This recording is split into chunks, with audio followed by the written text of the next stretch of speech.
जी, अस्सलाम वालेकुम students. Students अपने लेक्चर को आगे बढ़ाते हैं। आज हमारी करेक्शन सीरीज़ का लेक्चर नंबर 6 है। So we are going to take start from the rule number 20। Rule number 20 ये स्टेट करता है कि अगर एक वर्ड जो होता है, ठीक है, अगर दो वर्ड्स जो होते हैं, if two words express one idea, कोई भी दो वर्ड्स हों, उन दो वर्ड्स का वो एक आइडिया को एक्सप्रेस कर रहे हैं, तो उनके साथ हम सिंगुलर वर्ब का इस्तेमाल करते हैं। If two words express one idea, singular verb will be used. Example देखें, bread and butter is important food. And अब bread and butter जो है, these are the two words which are representing a single idea.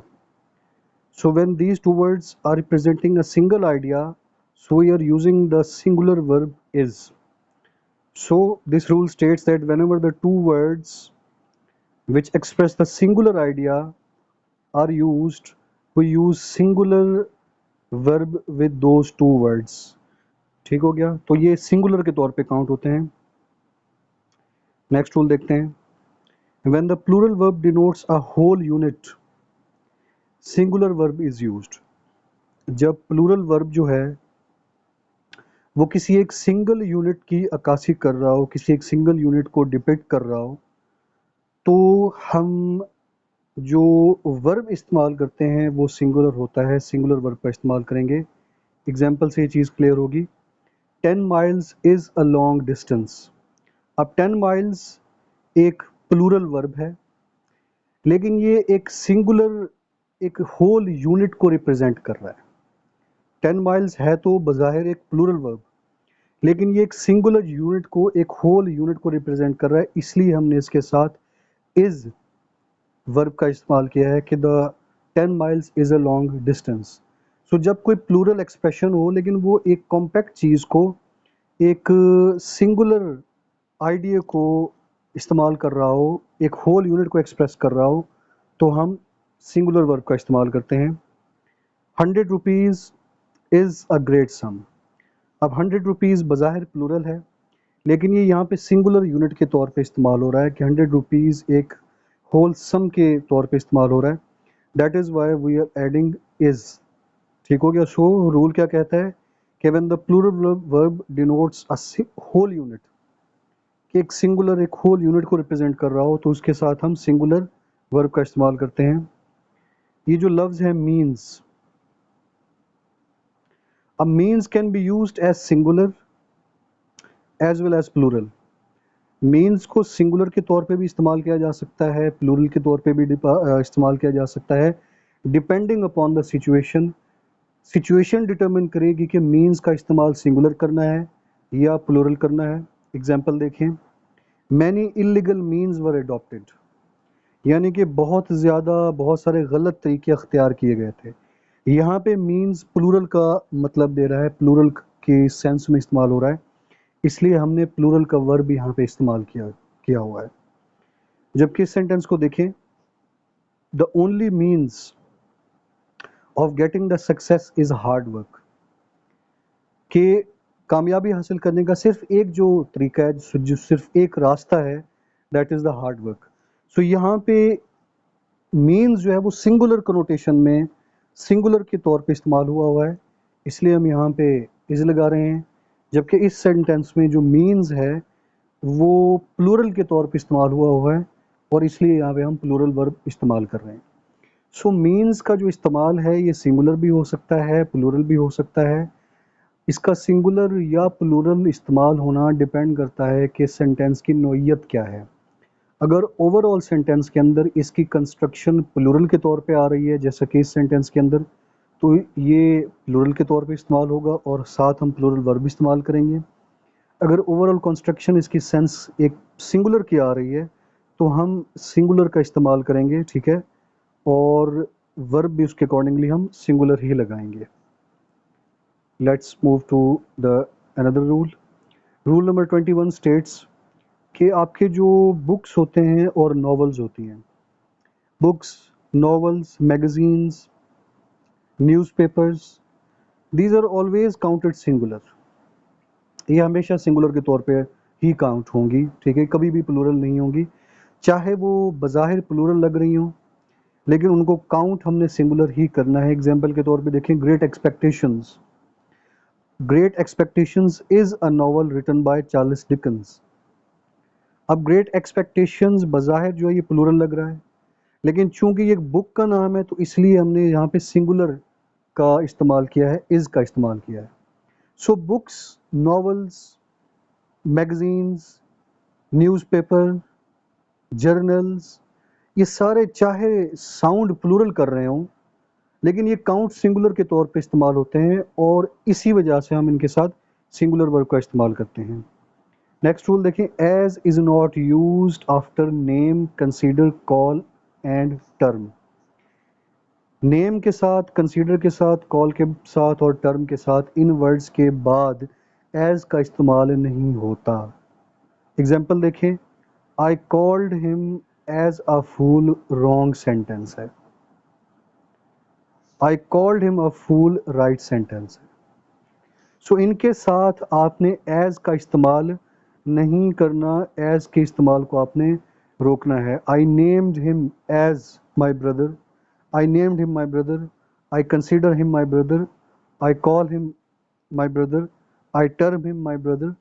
इनके साथ as का इस्तेमाल नहीं करना कि I call him as my brother, I consider him as my brother, I name him as my brother, I term him as my brother. As का इस्तेमाल एक गलतुल आम चीज़ है, वो बहुत गलत कॉन्सेप्ट है कि बहुत सारे लोग इनके साथ एज जोड़ देते हैं, लेकिन एज टेक्निकली तौर पे गलत है। So you don't have to add the as with these expressions. As कहाँ पे इस्तेमाल होगा? एज इस्तेमाल होता है इन वर्ड्स के बाद, regard, describe, represent, portray, define, mention, treat, depict. इन वर्ड्स को रट्टा लगा लें, इन वर्ड्स के बाद एज का इस्तेमाल होगा। So as will be used after these words always. If you do not use as, wrong होगा expression. Example देखें, I regard him as my elder brother. अब आपने as का इस्तेमाल कर लिया है। I describe him as my elder brother. I represent him as my elder brother. I portray him as my elder brother. I define him as my elder brother. I mention him as my elder brother. I treat him as my elder brother. I depict him as my elder brother. सो इनके बाद आपने as का इस्तेमाल करना है। पहले जो हमने पीछे वर्ड्स देखे हैं उनके साथ एज का इस्तेमाल गलतुल आम है, वो आपने नहीं करना। मस्ट और ऑट का फ़र्क देखें, ये दोनों कंपल्शन के ज़ुमरे में इस्तेमाल होते हैं। मस्ट बी और ought be, both of these are used for the compulsion, लेकिन दोनों में फ़र्क ये है कि मस्ट शो करता है कंपल्शन, डिटर्मिनेशन को, और ऑब्लिग ऑट टू इस्तेमाल होता है जहाँ पे मॉरल ड्यूटी की कंपल्शन हो। जहाँ पे सेंस की टून मॉरल ड्यूटी वाली हो वहाँ पे आप ऑट टू का इस्तेमाल करेंगे। जहाँ पे रिस्पॉन्सिबिलिटी की, ऑब्लिगेशन की या डिटर्मिनेशन की सेंस आ रही हो सेंटेंस के अंदर, वहाँ पे आप मस्ट का एग्जाम्पल इस्तेमाल करेंगे। एग्जाम्पल से चीज़ वाज़ेह हो जाएगी। We ought to obey our elders.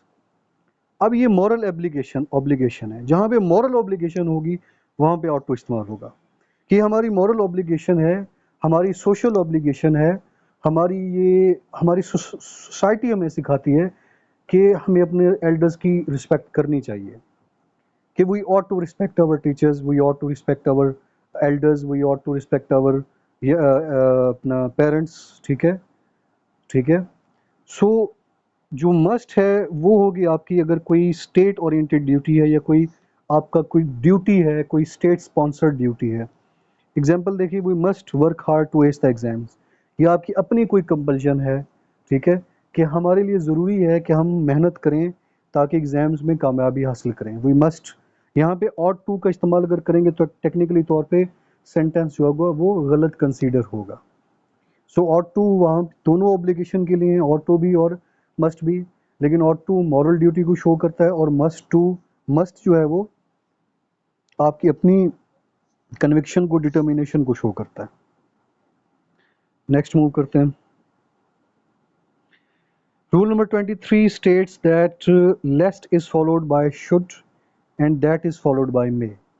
lest के बाद हमेशा should का इस्तेमाल होगा और that के बाद हमेशा may का इस्तेमाल होगा।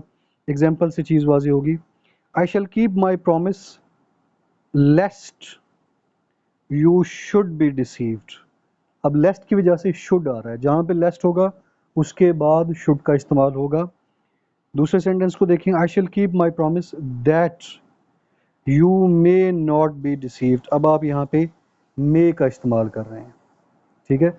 दैट के बाद आप मे का इस्तेमाल करेंगे और लेस्ट के बाद आप शुड का इस्तेमाल करेंगे।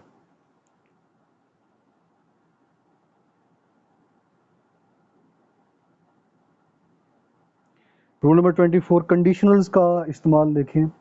कंडीशनल सेंटेंसेस में अमूमन स्टूडेंट्स कंफ्यूज रहते हैं। कंडीशनल्स शर्तिया जुमले को कहते हैं कि जिस जुमले के अंदर कोई शर्त लगाई जाए कि अगर मैं ये करता हूँ तो वो होगा, अगर मैं मेहनत करता हूँ तो मैं पास हो जाऊँगा, अगर आज बारिश होती है तो मैं स्कूल नहीं जाऊँगा। जहाँ पे कोई कंडीशन अप्लाई हो रही हो और सब्सिक्वेंटली उस कंडीशन के बाद का कोई इम्पैक्ट ज़ाहिर हो रहा हो, तो वो होते हैं conditional sentences.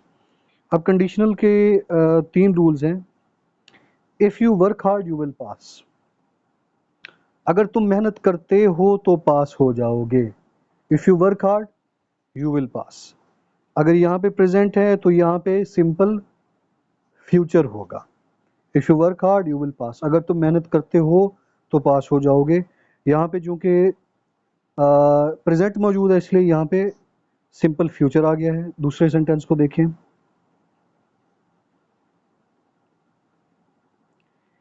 If you worked hard you would पास, अगर तुम मेहनत करते तो पास हो जाते।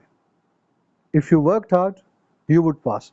अब हमने वर्क को वर्कड में कन्वर्ट कर दिया है तो उसके अकॉर्डिंगली हमने विल को वुड में कन्वर्ट कर दिया है।